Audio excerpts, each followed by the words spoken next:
Hello students. In our previous video, we discussed about idiosyncratic reactions, tachyphylaxis, drug addiction, and in this video, we are going to discuss about pharmacokinetics. So what is pharmacokinetics? Pharmacokinetics is what the body does to the drug is known as pharmacokinetics. जब भी हम कोई भी drug administer कर रहे हैं तो हमारी बॉडी ने उस ड्रग के रेस्पेक्ट में कैसा एक्शन दिखाया, क्या चेंजेस बॉडी में आया, तो उन सारी चीजों की स्टडी करना is known as pharmacokinetics. Second point is it refers to the movement of drug into, drug का मूवमेंट होना हमारी बॉडी में through and out of the body. कोई भी ड्रग आपने लिया तो वो बॉडी में एंटर किया, थ्रू आउट द बॉडी वो सर्कुलेट भी हुआ with the help of blood. जहां भी डिजायरेबल साइट ऑफ एक्शन है वहां पे वो ब्लड की हेल्प से पहुंच जाएगा और फिर उसका ड्रग का एक्सक्रीट आउट होना हमारी बॉडी से. तो ये जितने भी फेजेस हैं, ड्रग का एब्जॉर्ब होना, ड्रग का डिस्ट्रीब्यूट होना, उसका मेटाबॉलिज्म एंड उसका एक्सक्रीशन फ्रॉम द बॉडी, इन सारी चीज़ों की स्टडी ही हम फार्माकोकाइनेटिक्स के अंडर पढ़ते हैं. So basically pharmacokinetics includes absorption, distribution, metabolism and excretion. That is we call ADME. Now first step is absorption. तो absorption क्या है? Whenever we administer any kind of drug, it reaches into the stomach. So first point of absorption is, absorption means reaching of blood drug into blood vessels for further distribution. Absorption क्या करवाता है? Absorption की help से ही जो drug है वो distribute हो पाती है हमारी बॉडी में. अगर एब्जॉर्प्शन ही नहीं होगा ड्रग का तो ड्रग हमारी बॉडी में डिस्ट्रीब्यूट नहीं हो पाएगा. Until drug is absorbed, it will not be able to produce its effect. जब तक कि एब्जॉर्प्शन नहीं होगा ड्रग का तो वो ड्रग अपना एक्शन शो नहीं कर पाएगा, एज इट इज वो बॉडी में रह जाएगा. So absorption of drug is important and is obviously done by body. इसलिए एब्जॉर्प्शन एक बहुत ही इंपॉर्टेंट प्रोसेस है हमारी बॉडी का, और जो कि हमारी बॉडी परफॉर्म कर रही है ड्रग के रेस्पेक्ट में. Next is, once the drug reaches into the stomach, it gets disintegrated into small particles and then it gets dissolved by the fluid available in the stomach. What does that mean? कि जब भी हम कोई भी drug administer कर रहे हैं तो सबसे पहले वो ड्रग कहाँ पे जाएगी? स्टमक में रीच करती है वो, और स्टमक में उस ड्रग का डिसइंटीग्रेशन होना स्टार्ट हो जाता है. For example, if you administer any tablet, तो वो टैबलेट कहाँ पे जाएगी? स्टमक में जाएगी और स्टमक में उसका डिसइंटीग्रेशन स्टार्ट हो जाएगा. डिसइंटीग्रेशन मींस उस ड्रग का ब्रेकडाउन होना into smaller particles is known as disintegration. Disintegrate जब स्टमक ने उसको कर दिया तो स्टमक में ही क्या हो जाएगी? वो डिसॉल्व हो जाएगी. डिसॉल्व कैसे होगी? स्टमक में जो फ्लूइड प्रेजेंट था पहले से ही, तो वो फ्लूइड में जो डिसइंटीग्रेटेड पार्टिकल्स थे टैबलेट के वो डिसॉल्व हो जाते हैं. डिसॉल्व होने का पर्पस क्या है? डिसॉल्व होने के बाद में ही उस फ्लूइड में उस ड्रग का वो ड्रग डिसॉल्व हुआ, उसकी वजह से ही वो ड्रग फर्दर पास कर पाएगा into the small intestine. So in stomach what occurs? it drug gets disintegrated into the smaller particles. Next point is, then these drug moves towards a small intestine from where they usually get absorbed into the circulation. Distribution के बाद में, disintegration के बाद में और dissolve होने के बाद में ड्रग कहाँ पे पहुंचेगी? स्मॉल इंटेस्टाइन में पहुंचेगी, और स्मॉल इंटेस्टाइन में पहुंचने के बाद में स्मॉल इंटेस्टाइन से ब्लड वेसल्स क्या कर लेती हैं? एब्जॉर्ब करवा लेती हैं उस ड्रग को, और वो सर्कुलेशन में फिर पहुंच जाता है drug. Last point is, drug given by other than oral route directly reach the systemic circulation and they do not need to get disintegrated because they are already in liquid form. So ये क्या कह रहा है यहाँ पे कि कोई भी ड्रग अगर हम अदर देन ओरल रूट ले रहे हैं, लाइक टॉपिकल हमने लिया या इंजेक्टेबल्स हमने लिए, तो उनको उन रूट्स में डिसइंटीग्रेशन नहीं होता है. क्यों नहीं होता है? डिसइंटीग्रेशन का मतलब ही ये था कि जब भी हमने कोई सॉलिड डोजेस फॉर्म को एडमिनिस्टर किया तो वो solid form as it is तो ब्लड में पहुंच नहीं पाएगी, इसलिए उस ड्रग का break down into smaller particles इससे जरूरी होता है। तो बट ये कह रहा है यहाँ पे कि अगर हम अदर देन ओरल रूट लेते हैं तो उसमें क्या होता है, डिसइंटीग्रेशन नहीं होता क्योंकि वो ऑलरेडी लिक्विड फॉर्म में है। और डिसइंटीग्रेशन हो इसलिए रहा था क्योंकि सॉलिड फॉर्म को वो लिक्विड फॉर्म में कन्वर्ट करवाता है ये प्रोसेस। सो यहाँ पे इसने यही बताया कि अदर देन ओरल रूट अगर आप ले रहे हैं तो डिसइंटीग्रेशन प्रोसेस नहीं होता है उसमें, और डायरेक्टली वो अगर आप पेरेंट्रल्स ले रहे हैं तो वो डायरेक्ट सर्कुलेशन में पहुंच जाता है blood, sorry drug. Next process is distribution. After absorption, distribution occurs, distribution of that drug. So what is distribution? Drug distribution can be defined as the movement of drug between blood and extra vascular tissues.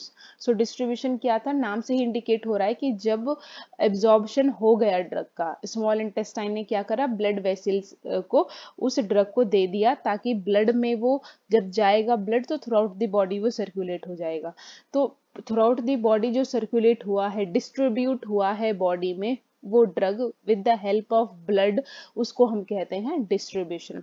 So distribution में ये क्या कह रहा है, ये movement of drug होता है between blood and extra vascular tissues में। As drug absorption occurs, drug transfers to the blood resulting in the concentration gradient across the capillaries, allowing filtration of drug into the interstitial fluid। ये कह रहा है जैसे कि absorption में हुआ था, एब्जॉर्प्शन के बाद में क्या होता है, ड्रग का ट्रांसफर हो जाता है ब्लड में, और ब्लड में with the help of concentration gradient और अक्रॉस द कैपिलरीज उन ड्रग्स का ट्रांसफर हो जाता है। कहाँ पे ट्रांसफर होगा, ब्लड वेसल्स में होगा, और ये कैपिलरीज की वहां पे बात कर रहा है। The accumulated drug in the interstitial fluid डेराइव्स it's passive diffusion into tissues and organs. अब जो एक्यूमुलेटेड ड्रग था जो ब्लड में पहुंचा था वो कहाँ पे चला जाएगा, इंटरस्टिशियल फ्लूइड्स में चला जाएगा, और with the help of passive diffusion जहाँ पे भी उसकी डिजायरेबल साइट है, टिश्यू है, ऑर्गन है, वहां पे वो रीच कर जाएगा। That is distribution. Reaching at the desirable site, इसको हम क्या कहते हैं, डिस्ट्रीब्यूशन कहते हैं। Drug distribution is usually varied and depends on several factors such as blood perfusion, tissue binding, regional pH, cell membrane permeability. तो ये कह रहा है कि ड्रग का डिस्ट्रीब्यूशन होना ये वेरी करता है। वेरी कैसे करता है, ड्रग की प्रॉपर्टी पे भी वेरी करता है। एक ड्रग जल्दी डिस्ट्रीब्यूट हो गया तो दूसरा ड्रग अगर आप ले रहे हैं तो वो इतना जल्दी डिस्ट्रीब्यूट ना हो। So it depends on the chemical properties of the drug, and also it depends on the body functioning of the patient who is administering that drug। तो ड्रग डिस्ट्रीब्यूशन इसीलिए वेरी कर जाता है। एंड और ये किन चीज़ों पे डिपेंड करता है ड्रग का डिस्ट्रीब्यूशन, ब्लड के परफ्यूजन पे, टिश्यू की बाइंडिंग पे, कितना ज़्यादा ड्रग बाइंड कर पा रहा है टिश्यू, कितना ज़्यादा ड्रग बाइंड कर पाया टिश्यू के साथ में। अगर वो ज़्यादा बाइंड कर पाएगा टिश्यू के साथ में, इसका मतलब ये है कि वो ज़्यादा असर अपना दिखा पाएगा। सो रीजनल पीएच कितनी है जहाँ पे ड्रग डिस्ट्रीब्यूट हो रहा है, सेल मेम्ब्रेन की परमिएबिलिटी कितनी है, सेल की मेम्ब्रेन कितना अलाउ करवा पा रही है ड्रग को inside the cell, and additionally the rate at which a drug enters into the tissues depends on the flow of the blood to the tissues। ये कहता है कि जो ड्रग का एंटर करना होता है टिश्यूज में, ये डिपेंड करता है उस टिश्यू में कितना फ्लो से ब्लड फ्लो कर रहा है, कितनी स्पीड से ब्लड फ्लो कर रहा है। तो जितनी ज़्यादा स्पीड रहेगी ब्लड की फ्लो करने की, उतना ही ज़्यादा क्या होगा, ट्रांसफर हो पाएगा, या उतनी ही जल्दी ड्रग एंटर कर पाएगा inside the cell. So these are the factors at which drug enters into the tissue. First was the flow of the blood into the tissues. Second is mass of tissues and the barrier existing between blood and the tissues। कि क्या barriers है, ऐसी तो कुछ रुकावट नहीं है जो टिश्यू जो ड्रग को अलाउ नहीं कर पा रही है सेल के अंदर जाने के लिए, टिश्यूज के अंदर जाने के लिए। तो इन सारे फैक्टर्स को देखते हुए क्या डिसाइड होता है कि ड्रग कितना डिस्ट्रीब्यूट हो रहा है डिजायरेबल साइट पे। Now third process is metabolism, and metabolism is also known as biotransformation। So what is the meaning of biotransformation? If we divide this word into two terms, first is bio and second is transformation। And what does the meaning of bio? Bio is meaning in living organism. And transformation means transfer या conversion of one form of drug या one form of any substance into the another substance, into the another form of substance. And here the substance we are talking about is drug. So conversion of one form of drug into the another form of drug is known as transformation. Overall it is biotransformation, because it is occurring in living organisms. That's why we are saying it biotransformation. Second point is, now कहाँ पे biotransformation होता है? तो biotransformation कहाँ पे हुआ? Principal site क्या है बायोट्रांसफॉर्मेशन की? लिवर है। लिवर रिस्पॉन्सिबल होता है ड्रग के मेटाबॉलिज्म के लिए। एग्जैक्टली मेटाबॉलिज्म है क्या? किसी भी ड्रग का कन्वर्ट होना एक फॉर्म से दूसरी फॉर्म में, उसको हम मेटाबॉलिज्म कहते हैं या फिर बायोट्रांसफॉर्मेशन कहते हैं। इसका कन्वर्जन होने की जरूरत क्या है एक फॉर्म से दूसरी फॉर्म में? कोई भी ड्रग जब आप एडमिनिस्टर कर रहे हैं तो डिस्ट्रीब्यूट होने के बाद में वो किसी टिश्यू तक पहुंची जहां पे भी उसकी डिजायरेबल साइट थी, और वहां पे उसने अपना एक्शन दिखाना स्टार्ट कर दिया। एक्शन दिखाने के बाद में उस ड्रग का हमारी बॉडी से एक्सक्रीट आउट होना भी जरूरी होता है, क्योंकि अगर वो ड्रग स्टे कर जाएगी हमारी बॉडी में for longer duration of time तो वो ड्रग क्या कर देगी? टॉक्सिसिटी कॉज कर सकती है हमारी बॉडी में। इसीलिए it is one of the most important process. अगर मेटाबॉलिज्म ही नहीं होगा तो ब्लड हमारी जो ड्रग है वो हमारी बॉडी में ही स्टे कर जाएगी, और धीरे धीरे क्या होगा? उसकी टॉक्सिसिटी बहुत बढ़ जाएगी, ऑर्गन्स को वो अफेक्ट करना स्टार्ट कर देगी। सो मेजर ऑर्गन कौन सा है हमारी बॉडी का जो बायो ट्रांसफॉर्मेशन या फिर मेटाबॉलिज्म करवाने के लिए रिस्पॉन्सिबल है? The major organ for this process is liver. Next is the goal is to make the drug easier to excrete. जैसा कि मैंने आपको अभी बताया कि मेटाबॉलिज्म क्यों जरूरी है। मेटाबॉलिज्म इसलिए जरूरी है ताकि मेटाबॉलिज्म अगर होगा, ड्रग कन्वर्ट होगा एक फॉर्म से दूसरी फॉर्म में, तो हमारी बॉडी से वो इजीली एक्सक्रीट आउट हो जाएगा। तो इजीली एक्सक्रीट आउट हो जाए ड्रग, उसके लिए मेटाबॉलिज्म जरूरी होता है। Next point is the enzymes involved in metabolism are present in many tissues but generally are more concentrated in the liver. So मैंने जैसे कि आपको भी बताया कि जो मेजर ऑर्गन होता है बायो ट्रांसफॉर्मेशन का वो लिवर होता है, बट ऐसा नहीं है कि बस लिवर ही करवाता है ये चीज या लिवर ही कन्वर्ट करवा रहा है ड्रग को एक फॉर्म से दूसरी फॉर्म में। और भी बाकी ऑर्गन्स होते हैं जैसे कि किडनी हो गया, और तो ये सारे ऑर्गन्स भी क्या है? लंग्स हो गए, तो ये सारे ऑर्गन भी क्या करवाते हैं? उस ड्रग का मेटाबॉलिज्म करवाते हैं। बट जो मेजर कन्वर्जन करवाता है वो कौन करवाता है? लिवर करवाता है। Next is the drug metabolism rates very among patient. जैसे कि डिस्ट्रीब्यूशन का मैंने आपको बताया था कि डिस्ट्रीब्यूशन वेरी करता है from patient to patient and it depends on the chemical property of the drug also. उसी तरीके से मेटाबॉलिज्म का रेट भी वेरी कर जाता है डिफरेंट पेशेंट्स में। Some patients metabolize a drug so rapidly that therapeutically effective blood and tissue concentrations are not reached. ये कहता है कि कुछ पेशेंट्स में मेटाबॉलिज्म इतना फास्ट रेट पे हो जाता है कि प्रॉपर अमाउंट में वो जितना पहुंचना चाहिए था उसको ड्रग को ब्लड में या टिश्यूज तक उतना वो पहुंच ही नहीं पाता, और इससे पहले वो मेटाबोलाइज हो जाता है, एक इनएक्टिव फॉर्म में वो कन्वर्ट हो जाता है। In others, metabolism may be slow that usual dose have toxic effect. और कुछ पेशेंट्स में ऐसा होता है कि मेटाबॉलिज्म इतना ज़्यादा स्लो हो रहा है। मेटाबॉलिज्म स्लो होने का मतलब ये है जितना ज़्यादा मेटाबॉलिज्म स्लो रहेगा किसी भी ड्रग का, उतने ही लॉन्गर टाइम के लिए वो ड्रग हमारी बॉडी में स्टे कर पाएगा, और अगर वो लॉन्गर टाइम के लिए हमारी बॉडी में स्टे करेगा तो टॉक्सिसिटी होने के चांसेस उतने ही ज़्यादा बढ़ जाते हैं। सो ज़्यादा रैपिड रेट ऑफ मेटाबॉलिज्म भी अच्छा नहीं है हमारी बॉडी के लिए, और इतना स्लो रेट ऑफ मेटाबॉलिज्म भी अच्छा नहीं है हमारी बॉडी के लिए। Next is the primary site of drug metabolism is liver. जैसा कि मैंने आपको भी बताया कि प्राइमरी साइट कौन सी होती है मेटाबॉलिज्म की? लिवर होती है, बट इसके साथ साथ kidney, intestine, lungs and plasma भी माइनर रोल्स प्ले करते हैं ड्रग के मेटाबॉलिज्म में। So biotransformation of drug give any of this activity.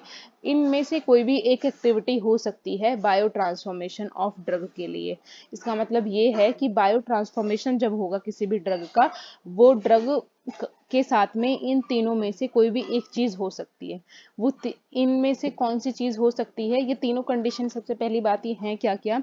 तो पहली कंडीशन में ये कहता है कि inactivation of drug. inactivation of drug. Next is active metabolites from active drugs. Next is activation of inactive drugs. तीनों में डिफरेंस क्या है? कोई भी ड्रग है, मेटाबॉलिज्म जब होता है तो मेटाबॉलिज्म क्यों जरूरी था? मेटाबॉलिज्म इसलिए जरूरी है किसी भी ड्रग का क्योंकि वो ताकि वो हमारी बॉडी से एक्सक्रीट आउट हो जाए। एक्सक्रीट आउट वो कब होगा? मेटाबॉलिज्म में एक प्रोसेस होता है कि मेटाबॉलिज्म क्या करवा देता है, उस ड्रग को इनएक्टिव फॉर्म में कन्वर्ट करवा देता है। इनएक्टिव फॉर्म में अगर ड्रग चला जाएगा तो वो अपना एक्टिविटी ही परफॉर्म नहीं कर पाएगा और फिर वो हमारी बॉडी से एक्सक्रीट आउट हो जाएगा।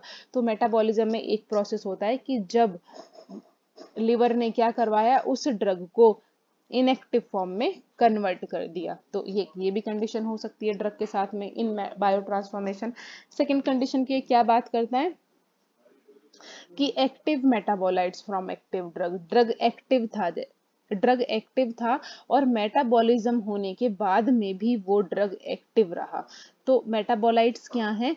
मेटाबॉलिज्म क्या था कि conversion of one form of drug into the another form of drug, convert होना। तो मेटाबॉलिज्म में कन्वर्ट होने के बाद में या कन्वर्जन होने के बाद में जो ड्रग बनी, एक फॉर्म से दूसरी फॉर्म वाली जो ड्रग थी उसको हम क्या बोलते हैं? मेटाबोलाइट्स कहते हैं। तो दूसरी कंडीशन ये भी हो सकती है कि ड्रग जब उसका मेटाबॉलिज्म हुआ, मेटाबॉलिज्म के बाद में भी वो ड्रग एक एक्टिव स्टेट में रही, या एक्टिव मेटाबोलाइट भी हम उसको कह रहे हैं, और वो as it is active metabolite से ही बॉडी से एक्सक्रीट आउट होगी। फिर third condition is activation of inactive drug. कुछ ड्रग्स ऐसी होती हैं, इसका मतलब ये है कि कुछ ड्रग ऐसी होती हैं कि जब हम उनको एडमिनिस्टर कर लेते हैं तब भी वो इनएक्टिव फॉर्म में ही रहेंगी, अपना एक्शन शो नहीं कर पाएंगी। इसलिए उन ड्रग्स का जब मेटाबॉलिज्म हो जाता है, आफ्टर मेटाबॉलिज्म और आफ्टर बायो ट्रांसफॉर्मेशन, वो ड्रग्स किस में कन्वर्ट हो जाती हैं? एक इनएक्टिव वो किस में कन्वर्ट हो गई? एक्टिव ड्रग में कन्वर्ट हो गई। So activation of inactive drug, activation हो जाना इनएक्टिव ड्रग का। तो ये तीन कंडीशंस हो सकती हैं किसी भी ड्रग के साथ में जब वो बायो ट्रांसफॉर्मेशन उस ड्रग का हो रहा है, और ये तीनों स्टेट्स डिपेंड करते हैं ड्रग की प्रॉपर्टी के ऊपर कि वो ड्रग की प्रॉपर्टी कैसी है। जैसी भी प्रॉपर्टी होगी उस अकॉर्डिंग इन तीनों में से कोई एक एक्टिविटी उसके साथ में हो जाएगी ड्यूरिंग बायो ट्रांसफॉर्मेशन। नाउ अब लिवर में ऐसी क्या चीज है जो कि बायो ट्रांसफॉर्मेशन करवाने के लिए रिस्पॉन्सिबल है? सो लिवर में क्या है? एंजाइम्स प्रेजेंट होते हैं और वो एंजाइम्स रिस्पॉन्सिबल होते हैं इस मेटाबॉलिज्म के लिए या फिर इस बायो ट्रांसफॉर्मेशन को करवाने के लिए। तो लिवर में डिफरेंट लोकेशन के अकॉर्डिंग या डिफरेंट साइट्स के अकॉर्डिंग अलग अलग तरीके के एंजाइम्स प्रेजेंट होते हैं, बट वो ओवरऑल क्या फंक्शन परफॉर्म करवा रहे हैं? बायो ट्रांसफॉर्मेशन का ही फंक्शन वो परफॉर्म करवाने के लिए रिस्पॉन्सिबल है। So depending on the location, enzymes in biotransformation are divided into two parts. First is microsomal enzyme and second is non-microsomal enzyme. So microsomal enzyme क्या है? जो माइक्रोजोम में प्रेजेंट हो लिवर के एंजाइम्स, उसको हम माइक्रोजोमल एंजाइम्स कहते हैं। So these are the enzymes which are present in liver microsome. Examples of such kind of enzymes are NADPH, cytochrome P450 reductase, hemoprotein cytochrome P450। Next is non microsomal enzyme. तो ऐसे enzyme जो माइक्रोजोम में ना present होके कहीं और present होंगे liver में, उनको हम नॉन माइक्रोजोमल एंजाइम्स बोलते हैं। So these are the enzymes which are present in cytochrome and mitochondria of the liver cells. तो लिवर की डिफरेंट लोकेशंस के अकॉर्डिंग ये एंजाइम्स प्रेजेंट होते हैं लिवर में, जो कि बायो ट्रांसफॉर्मेशन करवाने के लिए रिस्पॉन्सिबल है। अब बात आती है फेजेस ऑफ मेटाबॉलिज्म। तो मेटाबॉलिज्म क्या था? कि ड्रग का कन्वर्जन होना। तो कभी कभी क्या होता है कि मेटाबॉलिज्म एक स्टेट में ही रह जाती है, या मेटाबॉलिज्म तो प्रोसेस हुआ बट वो इतना प्रोसेस वो नहीं कर पाया कि वो उस फॉर्म तक पहुंच सके कि वो बॉडी से एक्सक्रीट आउट हो सके। मीन्स इतना ज्यादा वो कन्वर्ट नहीं हो पाया। एक ये समझिए आप कि ड्रग एक फेज में गया, मेटाबॉलिज्म के, और उस फेज में दो कंडीशन हो सकती हैं, या तो वो पहली फेज में ही चला गया ड्रग और पहली फेज में ही वो इतना कन्वर्ट हो गया या इतना मेटाबोलाइट वो हो गया कि अब वो प्रिपेयर है बॉडी से एक्सक्रीट आउट होने के लिए। फेज 1 हम उसको कहते हैं। फेज सेकंड भी होता है। फेज सेकंड ऑफ मेटाबॉलिज्म क्या कहता है कि कभी कभी कुछ ड्रग्स ऐसी होती हैं कि फेज 1 मेटाबॉलिज्म, फेज 1 में जाने के बाद में भी वो उस इतनी ज्यादा कन्वर्ट नहीं हो पाई ड्रग मेटाबोलाइट में कि वो बॉडी से एक्सक्रीट आउट होने के लिए तैयार हो जाए या प्रिपेयर हो जाए। इसीलिए इन्हीं दो कंडीशंस के अकॉर्डिंग फेजेस ऑफ मेटाबॉलिज्म को इलेबोरेट किया गया है यहाँ पे। तो फेज 1 मेटाबॉलिज्म वो है कि जिसमें कि पहला फेज में ड्रग आया, पहला स्टेप में ड्रग लिवर में आया, वहां पे उसका मेटाबॉलिज्म हो गया और फिर वो रेडी हो गया एक्सक्रीशन के लिए। कुछ ड्रग्स जो कि नहीं हो पाई थी इतनी ज्यादा प्रिपेयर, जो कि जो एक्सक्रीट आउट हो पाए, तो वो फेज सेकंड में एंटर कर जाती हैं लिवर के। तो फेज 1 ऑफ मेटाबॉलिज्म क्या कहता है कि इसमें क्या होता है, ऑक्सीडेशन होता है। Phase 1 of metabolism is also known as non synthetic reactions. और इनका मोटो क्या है, फेज 1 ऑफ मेटाबॉलिज्म क्या करता है, वो ड्रग को इतना ज्यादा पोलर बनाने की कोशिश करता है। पोलर मतलब कि इतना ज्यादा वाटर सॉल्युबल बनाने की वो उसको कोशिश करेगा ताकि वो हमारी बॉडी से इजीली एक्सक्रीट आउट हो जाए। जितना ज्यादा ड्रग पोलर बनेगा उतने ही इजीली वो हमारी बॉडी से एक्सक्रीट आउट हो जाएगा। तो what is the motto of phase 1 metabolism? The purpose of phase 1 metabolism is to make drug more polar metabolites. और ये मोर पोलर मेटाबोलाइट्स कैसे बना पा रहा है लिवर, ये कैसे कन्वर्ट कर पा रहा है? With the help of oxidation, with the help of reduction, hydrolysis and cyclization। ये 4 स्टेप्स होते हैं।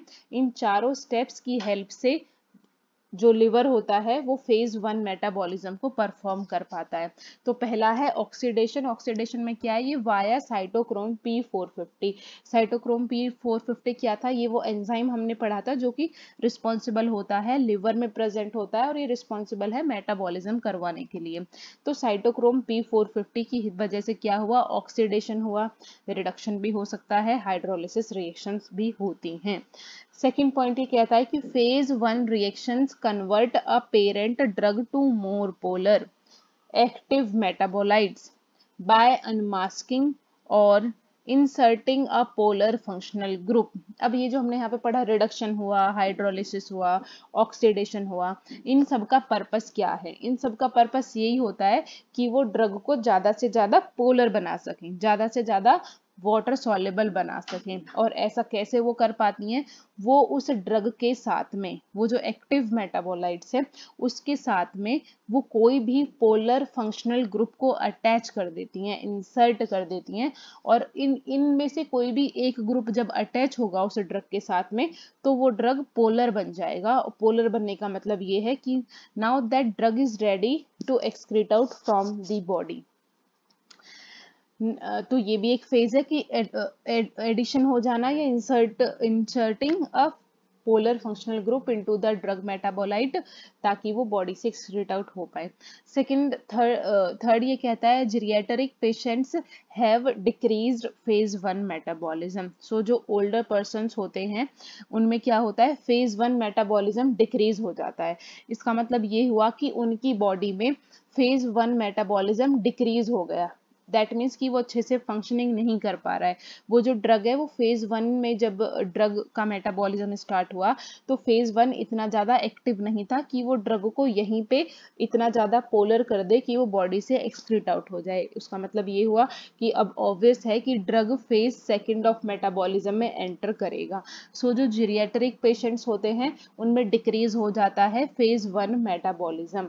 नेक्स्ट ये कहता है कि drugs metabolized via phase 1 reactions have longer half lifes. जो ड्रग्स मेटाबोलाइज होती हैं फेज 1 की हेल्प से उनकी ज्यादा हाफ लाइफ होती है, लॉन्गर हाफ लाइफ होती है।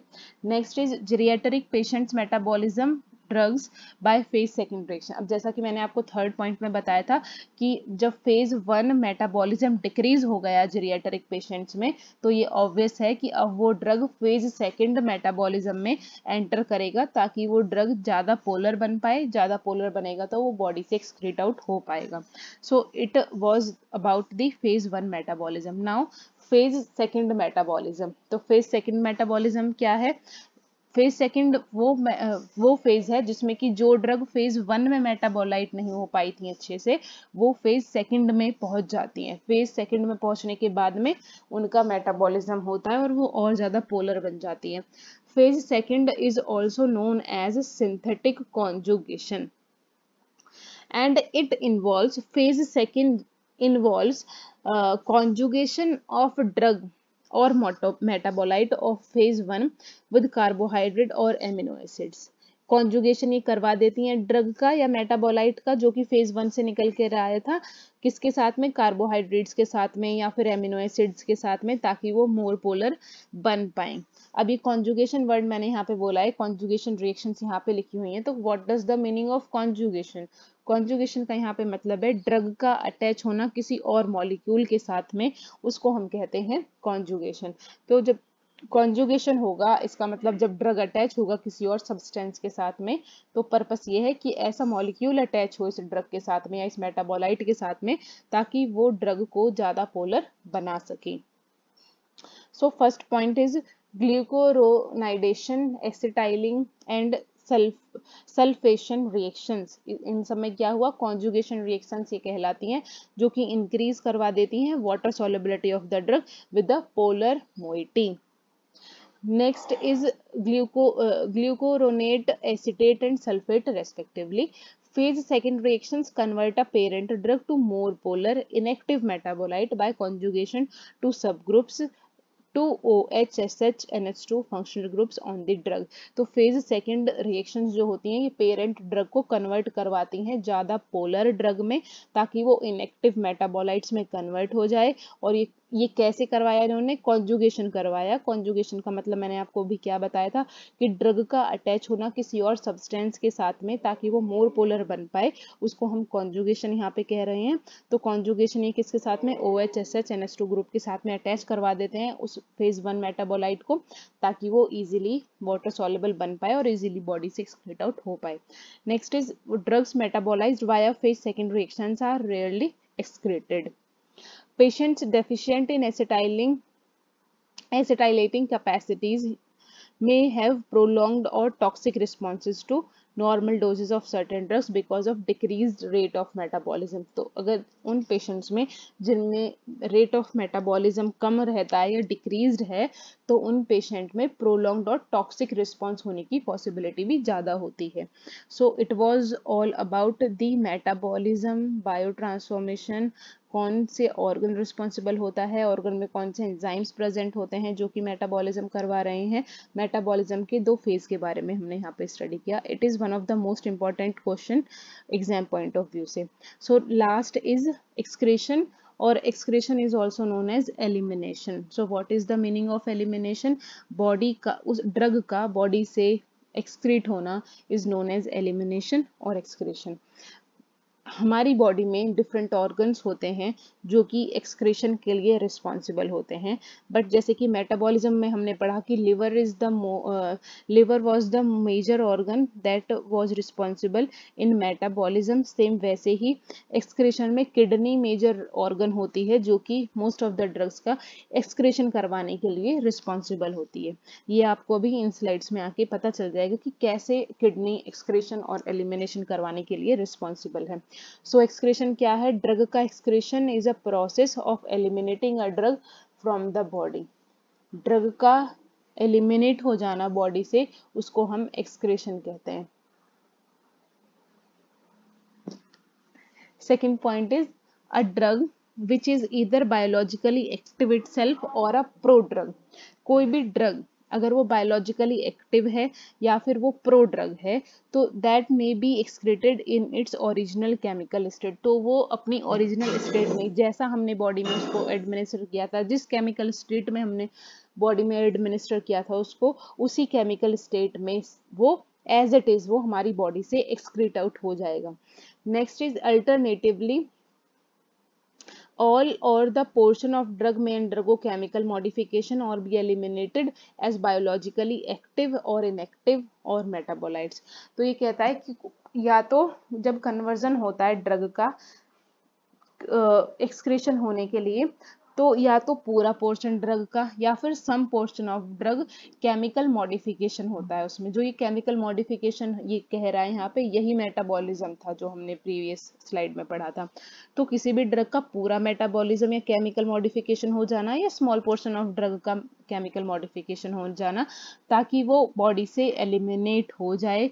एलिमिनेट कैसे होगा? या तो वो बायोलॉजिकली एक्टिव था और एक्टिव फॉर्म में ही वो बॉडी से एक्सक्रीट आउट हो गया, या फिर वो इनएक्टिव फॉर्म में था, या फिर मेटाबोलाइट्स के फॉर्म में कन्वर्ट होके बाय द लिवर वो बॉडी से एक्सक्रीट आउट हुआ है। So there are several routes of drug administration from the body. Several routes हैं ड्रग के एलिमिनेट होने के हमारी बॉडी से। The majority of drugs are eliminated by pathways that involve the kidney or the liver। So जो major pathway होते हैं drug के एलिमिनेट होने के, वो है किडनी और लिवर। तो रीनल एक्सक्रीशन मीन्स जब किडनी से एक्सक्रीट आउट होता है ड्रग, तो उसको हम रीनल एक्सक्रीशन कहते हैं। So renal excretion plays an important role in eliminating unchanged drug और their metabolites into the urine. So kidney से ड्रग एक्सक्रीट आउट हुआ, किडनी ने करवाया उसको, तो किडनी से जब ड्रग एक्सक्रीट आउट होता है तो वो इन the form of urine body से एक्सक्रीट आउट होता है। Next is the kidneys are the principal organs for excreting water soluble substances। So urine से तो एक्सक्रीट आउट हो गया, urine in the form of urine वो बॉडी से excrete out हो गया, बट किसी भी ड्रग को अगर urine in the form of urine body से एक्सक्रीट आउट होना है ड्रग को, तो उस ड्रग का मोर वाटर सोलेबल होना बहुत जरूरी होता है। तो किडनी ऐसे ड्रग का एक्सक्रीशन करवा पाती है जो कि जिस ड्रग की प्रॉपर्टी वाटर सोलेबल हो। अगर वो वाटर सॉलेबल नहीं होगा, दैट मीन्स वो लिपिड सॉलेबल ड्रग है, तो वो स्मॉल इंटेस्टाइन में पहुंच जाता है आफ्टर मेटाबॉलिज्म, और फिर वो इन द फॉर्म ऑफ फेसेस हमारी बॉडी से एक्सक्रीट आउट होता है। लिपिड सॉलेबल ड्रग्स जो होते हैं वो इन द फॉर्म ऑफ फेसेस हमारी बॉडी से एक्सक्रीट आउट होते हैं, और जो वाटर सॉलेबल ड्रग्स होते हैं वो हमारी बॉडी से in the form of urine excrete out होते हैं। So biliary system contributes to excretion to the degree that drug is not reabsorbed from the GI tract. Now renal excretion and biliary excretion. First is renal excretion. So the renal filtration accounts for most drug action। majority of the drug excretion जो होता है वो renal filtration की help से होता है। renal filtration की help से कैसे हुआ था? about 1/5 of the plasma reaches the glomerulus is filtered। glomerulus kidney में प्रेजेंट होता है, तो 1/5 ऑफ द प्लाज्मा जो है वो रीच करता है ग्लोमेरुलस में। ग्लोमेरुलस किस लिए रिस्पॉन्सिबल है? जितना भी हमारा ब्लड है उसको फिल्टर करवाता है, तो किडनी में जाके हमारा ब्लड फिल्टर होता है, और किडनी में कौन रिस्पॉन्सिबल है उस चीज के लिए? ग्लोमेरुलस रिस्पॉन्सिबल है। तो ग्लोमेरुलस ने फिल्टरेशन करवाया उस प्लाज्मा का through pores in the glomerulus endothelium. कैसे करवाता है? एंड ग्लोमेरुलस में पोर्स प्रेजेंट होते हैं, उन पोर्स की हेल्प से, उन छेद की हेल्प से ड्रग फिल्टर आउट हो पाता है, या फिर वो प्लाज्मा फिल्टर आउट हो पाता है। Nearly all water and most electrolytes are passively and actively reabsorbed from the renal tubules back into the circulation. So filter तो सारा प्लाज्मा हुआ, बट जो मेजॉरिटी ऑफ द पोर्शन जो होते हैं वो हमारी बॉडी में रीएब्सॉर्ब हो जाते हैं, हमारे सर्कुलेशन में वो फिर से चले जाते हैं। However, polar compounds which account for most drug metabolites cannot diffuse back into the circulation। So जो more water soluble compounds होते हैं, more polar compounds जो थे और जो ज़्यादा drug के metabolites थे, वो वापस circulation में नहीं जा पाते और वो हमारी body से excrete out हो जाते हैं unless a specific transport। ये जब तक कि बॉडी में reabsorb नहीं होंगे तब तक कि उन्हें एक स्पेशल तरीके का ट्रांसपोर्ट मैकेनिज्म नहीं मिल जाता। अगर एक अलग तरीके का ट्रांसपोर्ट मैकेनिज्म अगर उनको मिलता है तो ही वो हमारी बॉडी में रीएब्सॉर्ब हो पाएंगे। ऐसी कंडीशंस का इसने एग्जांपल बताया है glucose, ascorbic acid and vitamin B12। So ये था renal excretion. Next is biliary excretion. Biliary in the form of bile bile के साथ में जब ड्रग बॉडी से एक्सक्रीट आउट हुआ उसको हम बाइलरी एक्सक्रीशन कहते हैं, because they are transported across the biliary epithelium against a concentration gradient, active secretory transport is required. Substances with similar physicochemical properties may compete for excretion. Drug with lipophilic groups are more likely to be excreted in the bile. जैसा कि मैंने आपको भी बताया था कि जो मोर lipid lipophilic groups होते हैं, जो मोर लिपोफिलिक ड्रग्स होते हैं, वो इन द फॉर्म ऑफ बाइल हमारी बॉडी से एक्सक्रीट आउट हो पाते हैं फेसेस की हेल्प से. So it was all about the pharmacokinetics. We have covered the full unit of pharmacology 1. In next video we will discuss with the new topic of unit 1, pharmacology 1.